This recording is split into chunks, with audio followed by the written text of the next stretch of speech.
Hi, here's some bonus content from my podcast, militaryillumination.com. Hi, I'm Gary, and I just wanted to share this thought with you that I just had sitting here, ready to mow my lawn or whatever. But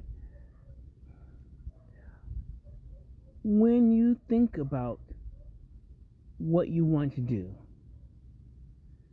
when you think about a job, when you think about a workplace, there's a level of expectation of security and safety that you automatically attribute to your workplace, meaning that you don't expect to be mistreated, you don't expect to be maliciously tried for a crime you didn't commit, you don't expect to be sexually harassed or to lose your constitutional rights. What you do expect is that you'll be treated fairly, that get a good day's pay for a good day's work, and that your job isn't going to make life worse for you.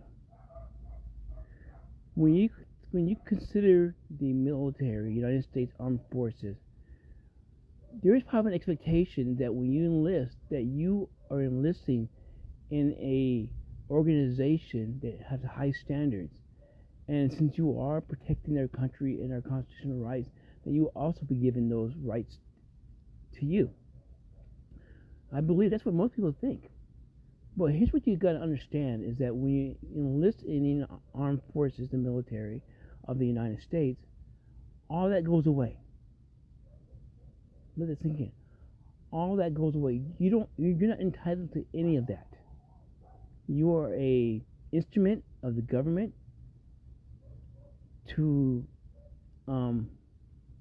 do as they please, to enforce their policies and viewpoints. That's what you are when you're in armed forces. You are an instrument of diplomacy, and usually the diplomacy that when talks doesn't work, then it's the hammer, which is the military. Just think about that. That's all I want you to do is just think about that. It's that expectation. When you join, do you expect to be treated with respect? Do you expect that the laws are going to be followed according to as they're written? And the Constitution is also guaranteed for you. If that is your expectation, and if that is your belief, then perhaps the military, United States Armed Forces, is not for you, because that is not how it is. Anyways, dig deeper. Talk to you later. Bye.